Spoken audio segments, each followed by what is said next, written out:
Humanity's survival hinges on a deadly comet.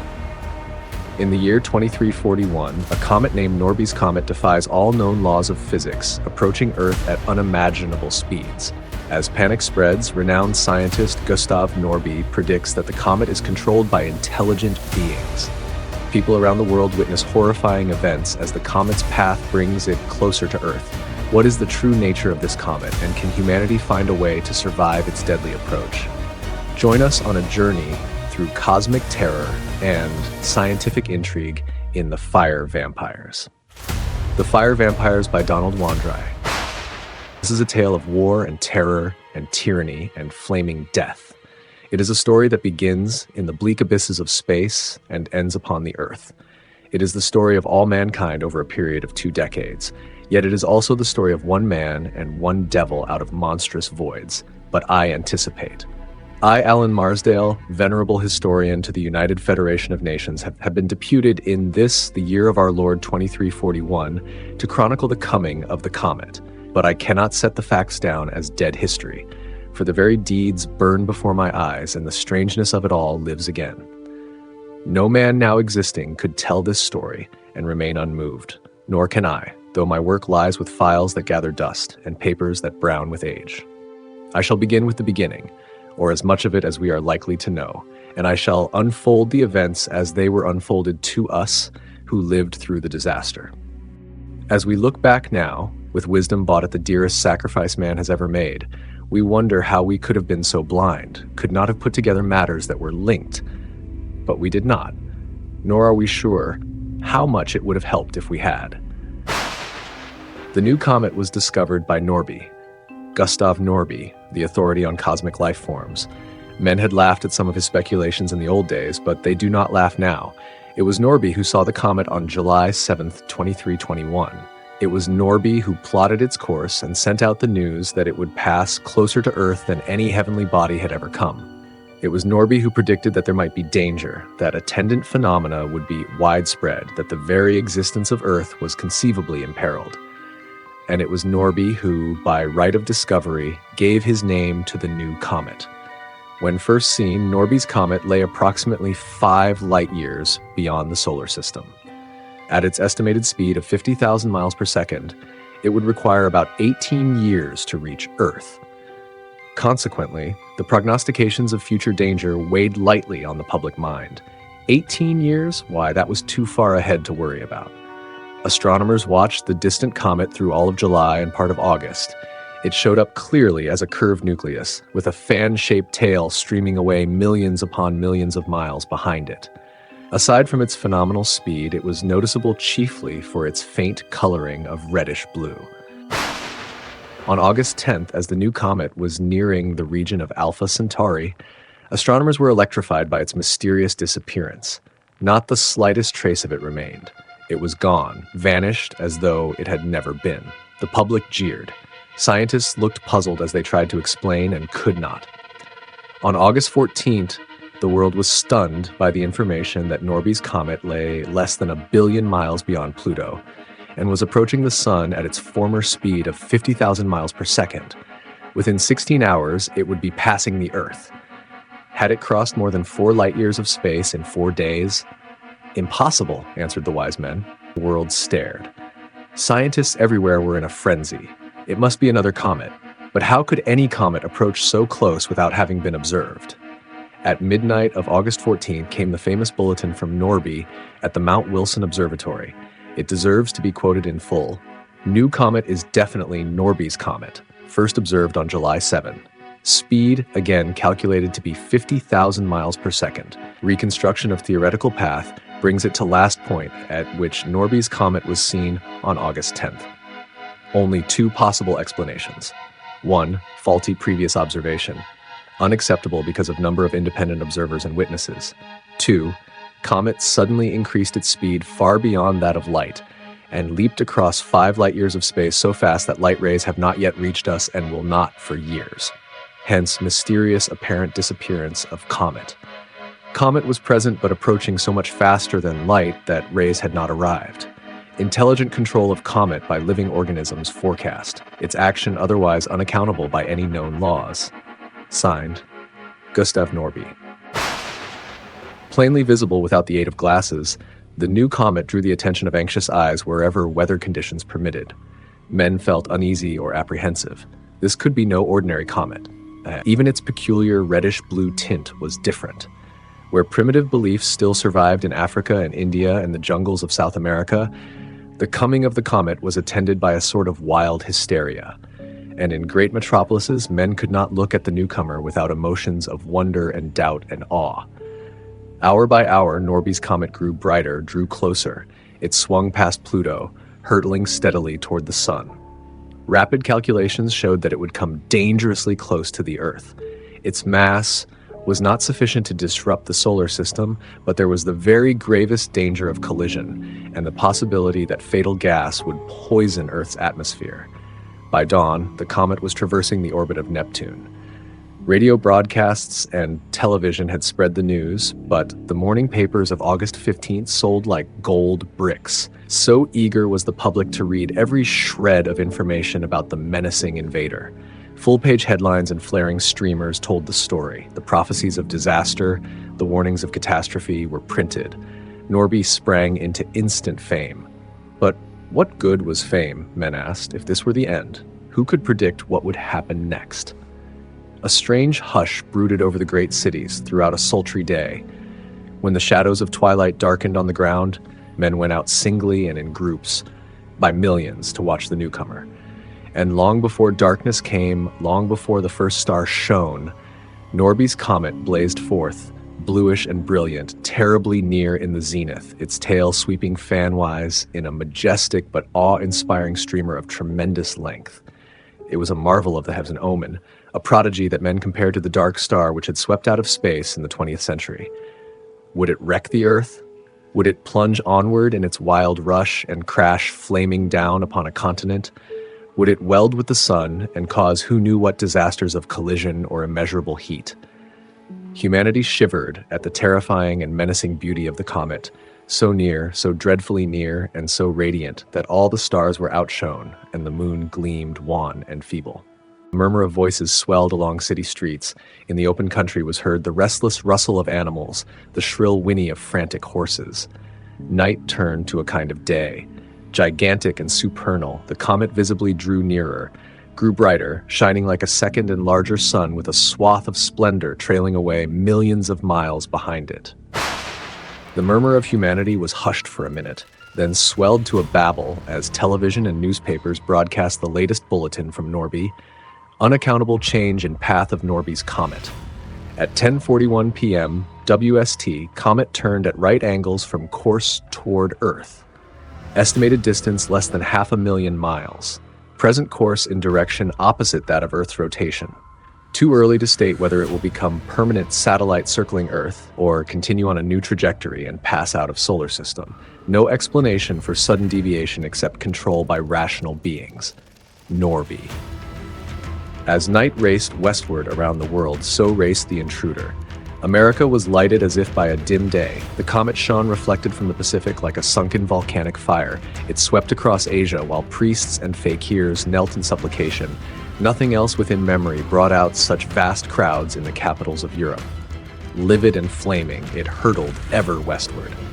The passengers on transatlantic liners saw it flare up from the east and blaze high overhead. It followed darkness around the world, and when it reached America again, anxious eyes saw it burn above, but farther away. At midnight, it was very faint over the Mississippi Valley. People on the western plains could hardly discern it. They were not disappointed, for they had seen Norby's latest communication. Comet swinging away from Earth after complete circling of globe. New path will carry it out of solar system toward region of Antares. Phenomenon inexplicable. Nothing in history of astronomy to parallel it. All danger past. Norby. On the morning of August 16th, two men were engaged in angry conversation at the Mount Wilson Observatory. Gustav Norby wore a look of confidence. His young assistant, Hugh Arver, was alternately skeptical and irritated. "It's preposterous," he burst out. "Just because a comet acts as no comet ever has behaved, you think that it is controlled by intelligent beings. Why, man can no more control his own world than I can wish myself onto Mars merely by wishing." "Perhaps man will control every movement of Earth someday, Hugh," answered the older man quietly. Remember, our civilization is only 5,000 years old, and our scientific achievements are the product of only 600 or 700 years. There is no reason for thinking that our world alone contains life. That may be, but the surface temperature of the comet you yourself placed at about 1100 degrees centigrade, why, nothing could live in such heat. Nothing that we know could. But what of things that we do not know? How do you explain these? Norby picked up a pile of newspapers, telegrams, and radiograms. Here are the accounts of more than 15,000 mysterious deaths last night from every country that lay under the path of the comet. America, the Philippines, China, Russia, Germany, France, Spain, a dozen others. Every death was exactly alike, a flash in the air like lightning, a man or woman who suddenly burst into flames as though by spontaneous combustion, and then only a heap of bones. There are 15,000 instances of that fiery death already known, and the reports are still coming in. How do you account for them, Hugh? Does it not seem strange that they all occurred precisely when the comet arrived? What if they did? Everyone expected danger if it came too close. It might easily have loosed gases or energy that somehow struck down those thousands of people. Did you ever hear of a gas that picked one man out of a crowd, killed him, and left the others unharmed? Did you ever hear of lightning that drifted toward a man, suddenly shot around him, and consumed him instantly, and then drifted on again? No, Hugh. There was method behind this. Method and purpose. What? Whose? Norby shrugged. I don't know. Wait and see. The comet's gone. You can't prove anything. The comet is gone, as you say, but suppose it returns? Hugh stared for a minute. Then he brightened. It won't in our lifetime if history does not record its previous appearance. The course it followed as it left would not bring it back again for nearly 1,000 years, if at all. If it proceeded according to natural laws. But it didn't. It crossed nearly 5 light-years of space in 4 days. It turned at right angles to its trajectory and circled Earth like a satellite. Then it shot off on a still different course. It behaved as one might imagine a spaceship from Mars would behave, increasing its speed to reach Earth, circling Earth to survey it, and then departing home or continuing to other worlds after sampling the provisions of Earth. Norby, you're mad, came Hugh's startled cry. I am not sure. Can you offer a better explanation? Hugh was silent. He was skeptical, as everyone else was skeptical. Yet he thought, as hundreds of other far-sighted individuals thought, trying to understand this riddle of the skies. The comet was the greatest news item of the year, of centuries. Its mysterious arrival and departure, the peculiar and terrifying death that slew thousands of human beings in its wake, the lightning that was not lightning, exerted a spell on the imagination, and yet baffled the mind with facts that were not put together. Who could put them together? It seems so easy now, and yet, on another hot August day, 6 years later, Norby and Hugh were descending from the observatory in early afternoon. They had taken dozens of photographs by the new 800-inch reflector the preceding night and had spent the late morning in an examination of the pictures.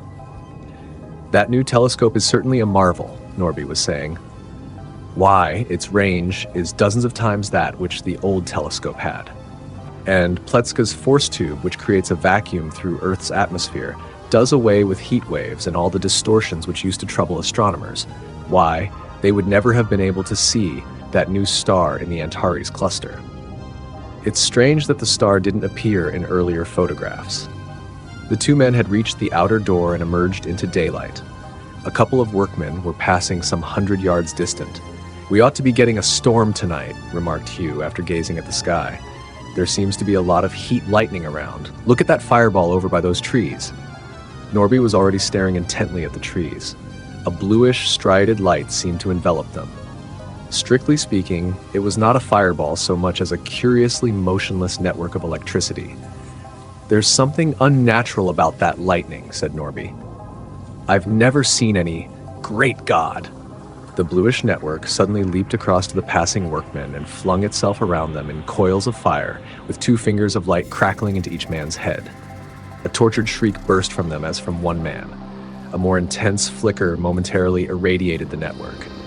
There came 2 spurts of blinding, livid flame, 2 volumes of yellow smoke issuing up, and where the men had stood lay 2 calcined skeletons. For only an instant the odd lightning hung poised over the bones. Without warning, it flashed toward Norby and Hugh. But the door to the observatory was sealed against it. Some deep instinct had caused them to dash inside and fasten the door even as the lightning flashed. Hugh's face was white. "Good heavens," he gasped. What was it? Why that thing acted as if it were alive, like an animal springing after prey. Those men, I'll never forget them. Norby had a strained, queer look in his eyes as he answered, "I'm afraid you're right, Hugh, horribly right. An animal after prey. But it can't be. It can't be. That was lightning." "Was it? Did you ever see lightning act like that? Have you forgotten?" Recognition flashed into Hugh's eyes. "Norby's comet." "Yes. Do you recall the epidemic of deaths that occurred when the comet came in 21? Thousands and thousands of them. And the reports, the deaths must have come about much in the same fashion as these two did. That comet has returned, Hugh, and I'm afraid for the worst. It departed toward Antares, you know, and last night we found a new star in the region of Antares. Probably it was the comet. It may be within striking distance of the Earth already. It must be. What can we do? How can we escape if you are right? We can do nothing but stay here so long as we are sealed in. The other deaths all occurred outdoors. I think we are safe for the present."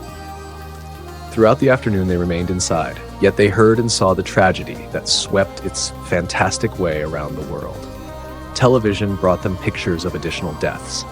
They heard the story of an electrical plague that seemed to have broken out everywhere.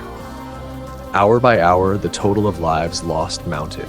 Men, women, and children were stricken down in city streets, enveloped as they emerged from buildings, burned as they worked in fields, incinerated on public highways and aboard ships at sea, slain even in aircraft.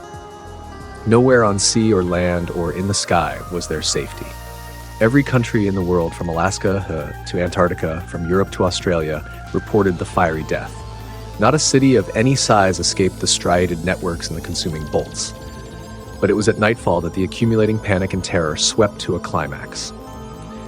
It was at nightfall, beginning along the Atlantic coast and following darkness ever westward around the Earth, that the incredible, monstrous, appalling truth flamed in the heavens in mile-high letters of fire.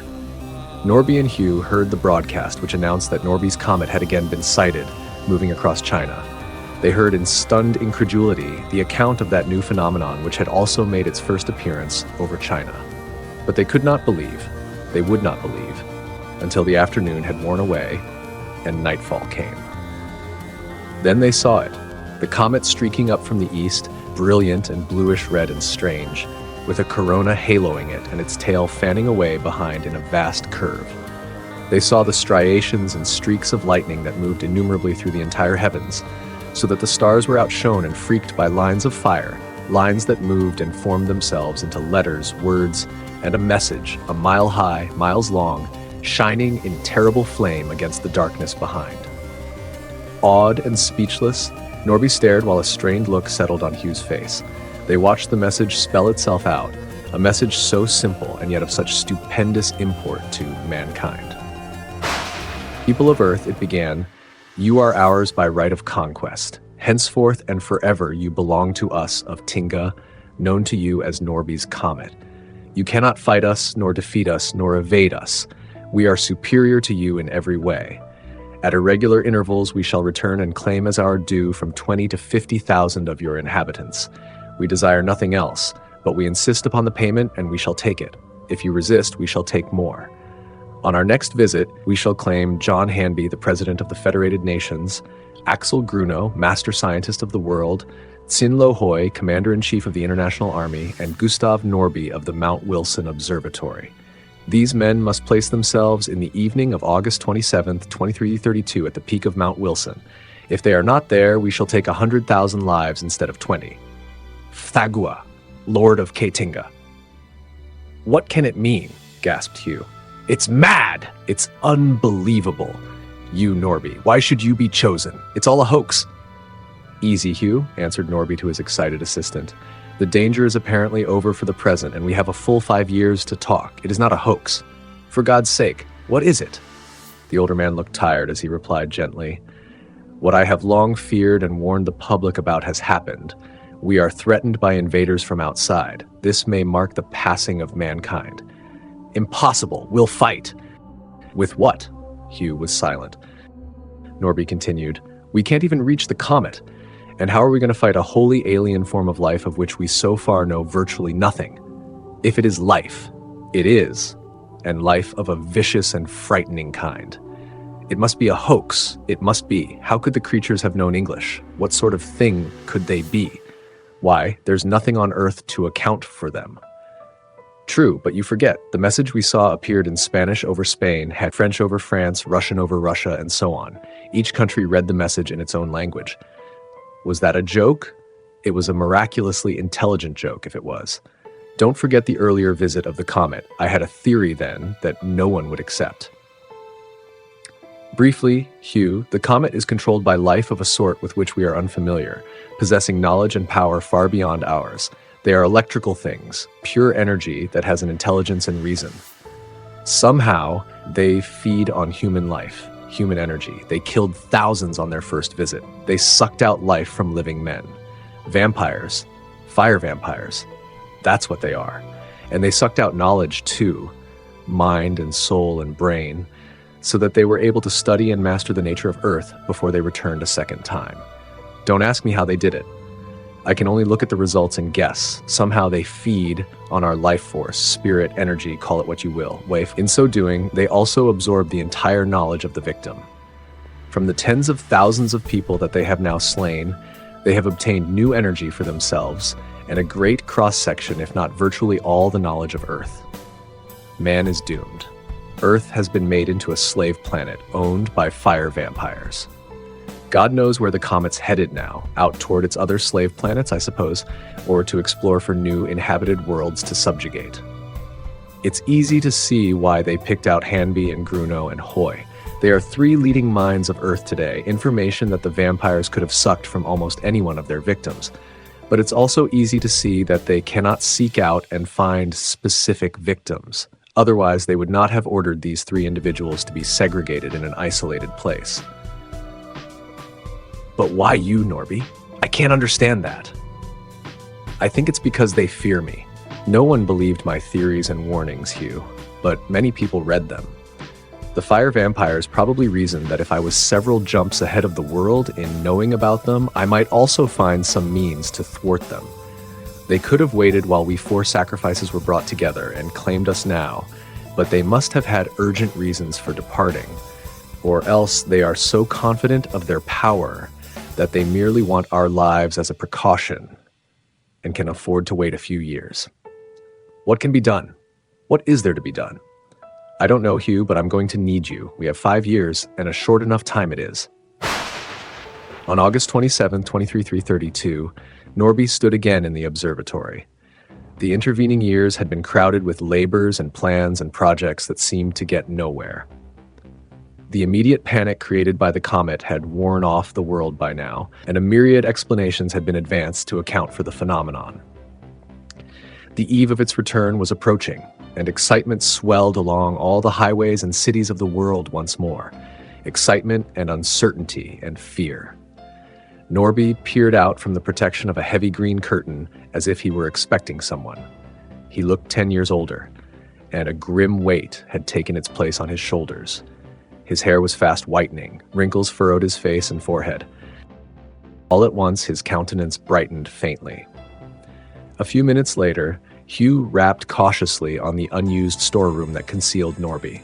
The scientist admitted him. "Did you carry it through successfully?" he asked anxiously. "Yes, I spread word that you had fallen into the river while on an outing with me, that you had failed to come up, that I could not reach you because of the steep banks, and that all points were to be watched for your body. I was detained several hours by the police for questioning, which delayed me, but finally released on my own recognizance." "Good work. You are sure that my death is firmly implanted in everyone's mind?" "Yes. The television broadcasts have already gone out." "Did you learn anything further?"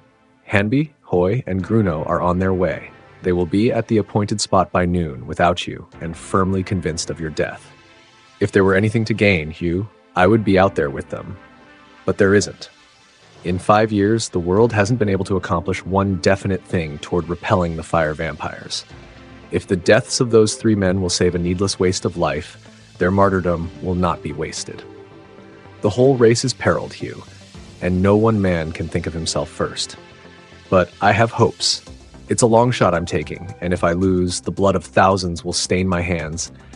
But if I win, the danger will be over, and your help is essential. You know you can count on me."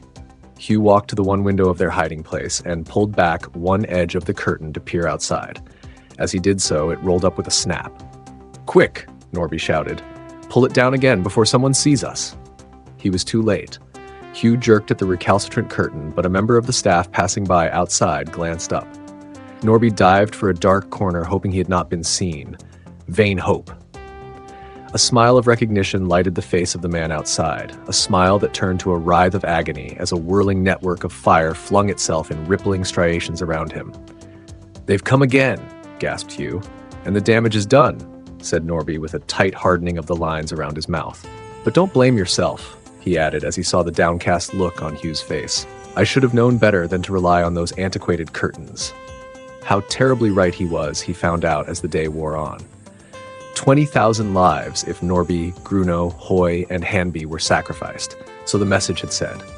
100,000 if the instructions were not obeyed. By nightfall, the 100,000 and countless more had perished in America alone. The whole fury of the fire vampires seemed concentrated on the country where one of their intended victims lived. And Norby knew that the fire vampires, in absorbing the life of the man who recognized him, had absorbed also his last impression, the figures of Hugh and himself in the storeroom. Fate had beaten him, but he would not yet give in, not even when, after nightfall, he saw another message flame in the sky. A message that announced the next return of the creatures on July 17th, 2339, and threatened the extinction of all human life on the North American continent unless Norby were sacrificed. He was requested to go on that day to the same spot where Gruno and his companions had met death. Norby regarded the message with cold, murderous eyes. With a deadly calm, he called Hugh to him then, and they prepared for part of their work. They adjusted the giant reflector to follow the comet that now blazed triumphantly in the zenith. They released Pletska's force tube, which created an 800-inch vacuum through the air blanket above the telescope. And when Norby finally looked at the comet, immeasurably magnified and nearer by far than even the moon, he uttered a cry of surprise. "Hugh, there's a vast structure of some sort on that white-hot surface." Together, they stared. Dim through the aura of the comet gleamed its almost molten surface, and on it loomed a great darker spot, a fantastic architecture, dreamlike, unreal, with curved angles and alien geometry of sinister beauty. But of other buildings there was no sign, and there was no trace of the fire vampires. After long scrutiny, and after hundreds of photographs had been taken, Norby commented with a puzzled air, "There is something curious about this. I don't understand it. If only I could put things together." "What's the trouble?" asked Hugh. "Why, there's only one building on the comet. It's as large as a city, of course, and could house many thousands of the fire vampires, but it seems strange. Again, isn't it rather odd that they would raid the Earth and still leave no one behind? Not even a guard?" "Not so strange," said Hugh. "There may be a large number of the things still contained in the structure where of course we wouldn't be able to see them." Norby shook his head doubtfully. Somewhere in these facts lay the weakness of the fire vampires, the weakness that they feared he would discover. But where? And for that matter, how could he tell, among the countless photographs of the fire vampires which had been taken in various parts of the world, which one was Thagwa, Lord of Ktinga? "I have it!" he suddenly shouted to Hugh. "I've found it!" Hugh looked as if he thought his superior had gone mad under the strain. "Found what?" he queried. "The weakness. All the fire vampires are reddish, except Thagwa, the blue one that we ourselves saw." Well, but more than that, Norby refused to divulge. I must leave to others the story of the social and economic collapse that disorganized the world between 2332 and 2339. It is safe to say generally that civilization was plunged halfway toward the mire out of which it had so painfully risen. Most people came to regard the next arrival of the comet as doomsday. A sense of fatalism combined with a desire to extract every possible pleasure from the remaining years and created a prevailing chaos in which lawlessness, disorder, crime, and vice of every sort were universal. Scientists, it is true, worked feverishly in efforts to devise new weapons of destruction, to break down the atom, to control the laws of stellar mechanics, to invent space transports which in a last resort might convey the population of Earth to another planet. But the time was too short. Throughout the period, a tremendous exodus from America was underway, resulting in serious overpopulation of the nearest countries and causing almost continual riots, struggles, and intermittent warfare. Norby had plans. Secret plans, partly because he was gambling on a long chance, partly because secrecy was imperative to his success, and partly because his life was constantly in danger. Branded as a coward and a traitor for not sacrificing himself with Gruno, Hanby, and Loy, accused of being directly responsible for 100,000 deaths, he found his work seriously hampered. Somehow, with that indomitable courage that man achieves in his deepest despair, and despite the white hair which now hung above his haggard face, he carried on. There were rumors of blasting operations around Mount Wilson, but the entire mountain was now forbidden territory by governmental decree. There were trainloads after trainloads of apparatus that wound their way toward the observatory. Long-needed repairs were being made, was the official word. But all the crowded events of those years must be left for other hands to record. I passed to that fateful day of July 17th, 2339. "Are you sure you have all the directions straight?" asked Norby anxiously as he and Hugh stood on the peak of Mount Wilson. "Yes," and Hugh briefly repeated them. The white-haired man nodded, and they went to their stations. In the former peak of Mount Wilson now lay a deep crater, as though a volcanic explosion had blown its tip off. The careful dynamiting and patient camouflage that were man-made had succeeded in creating an illusion of natural eruption. Near the center of this pit was what looked like a large, flat boulder, upon which Norby took his stand. The walls of the crater rose almost sheer for 500 feet and were lined to the top with a series of irregular projections and ledges. Toward the biggest of these at the base, Hugh made his way. An observer would have been startled to watch him apparently walk through the solid rock and disappear. From the shadow and protection of a cavern, Hugh looked out at Norby, who stood impassively on the boulder. Behind him was a labyrinth of machinery, including enormous dynamos that droned with a dull rhythm. In front of him were several instruments, an electro-interferometer for detecting the electrical charge of the atmosphere within a radius of 10 miles, and a staggered triple switch being the most important. The hours crawled by. A hot sun beat down on the crater. The silent waiting wrought upon the tense nerves of both men. They felt the burden of this last attempt to defeat the fire vampires, felt it more because they were going so largely on deduction. One slip, and the human sacrifices, the living bait that was Norby, would meet flaming death. One error, and millions of human beings would perish as an entire continent was depopulated. So the portentous day waned, and the sun drifted overhead and burned westward, and shadows crept out farther from the western walls of the crater and lengthened upon the jagged floor, and twilight approached. Still there had come no trace of the fire vampires. Into Hugh's thoughts came a hope. Perhaps they would not come. Perhaps the comet had broken apart in the outer reaches of space. Perhaps it had been defeated by a superior race somewhere in the cosmic voids. Perhaps it had even put up a bluff and had never intended to return. As darkness came on, Hugh's hope grew stronger. The strain of the day had been great. He felt very tired, and every passing minute meant an increasing chance of safety. He glanced again at the mercury mirror that, beneath tons of rock, still reflected the heavens, and there shone the comet, flashing into sight, huge and brilliant, as though it had materialized out of nothing. "Norby!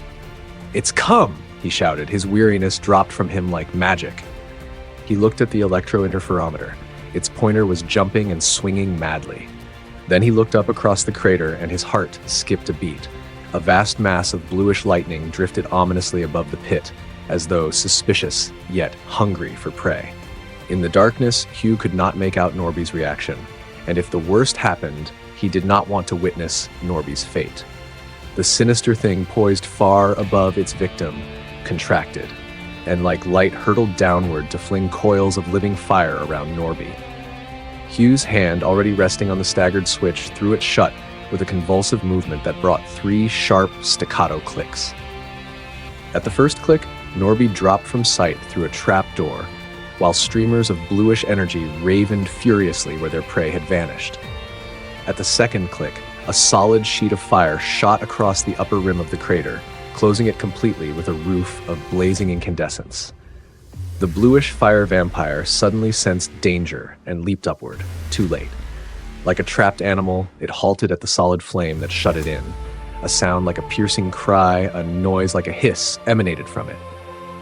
At the third click, from 100 points on those jagged ledges, shot 100 roaring bolts of electricity, 10 million volt streams that thundered and spluttered and crackled, crisscrossing the entire crater with a hell of surging power. In that mad and frightful glare, to the deafening crash of giant bolts, Thagwa, the blue fire vampire, twisted in a frantic effort to escape. Only for an instant were its thrashings visible. Only till that moment when the roaring electricity crackled through it, and there came a titanic flash as of a cosmic short circuit, and a blackness of blackness followed. And all over the world there swept a flash in the skies and a flame on the ground. Every fire vampire was seen to writhe in torment and disappear in a spurt of diffused incandescence.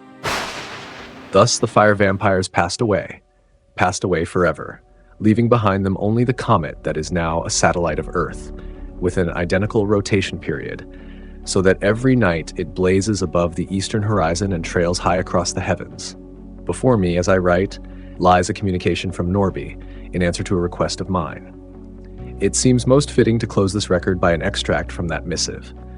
"You ask me how the fire vampires were beaten," he replies. "I can only say that it was by guesswork and good fortune as much as by knowledge. Several facts that I had gathered impressed me. Why was there only one building on the comet? Why were there no guards left behind? Why were all the fire vampires red except one that was blue? A thought came to me. One of those guesses in the dark. The answer is, I said to myself, that the blue vampire is Thagwa, Lord of Tinga, and there is only one fire vampire in all. Somehow, this monstrous ab-human entity grew up as a unit composed of individuals, a disconnected organism that nevertheless might die if its main member were killed. That main member, I reasoned, must be Thagwa. All the red fire vampires were limbs, tentacles, parts, as it were, able to behave like separate individuals within a limited territory, but bound by invisible ties of energy to the parent. If my speculations were true, then we would only need to destroy Thagwa, and the other countless parts of this weird organism would of necessity likewise perish. And since the thing was pure energy, I reasoned that pure energy might short-circuit it, or diffuse it, ground it in the terms of earth science. Together, Hugh and I worked out the details concealing anodes and cathodes for carrying an enormous charge all around the crater. The results you know. The danger is past. Yet I cannot help feeling a certain respect for an entity that almost made good its huge bluff, that almost succeeded in its pretense that there were millions of fire vampires when there was really only one. Thagwa, Lord of Tinga. In The Fire Vampires, humanity's survival against a cosmic menace shows the power of innovation and teamwork. This story highlights the importance of staying curious and prepared, as well as the strength we find in unity. It's a reminder that no matter how dire the situation, we can triumph through collective effort and determination. For more cosmic horrors, delve into The Color Out of Space by clicking the link on the left.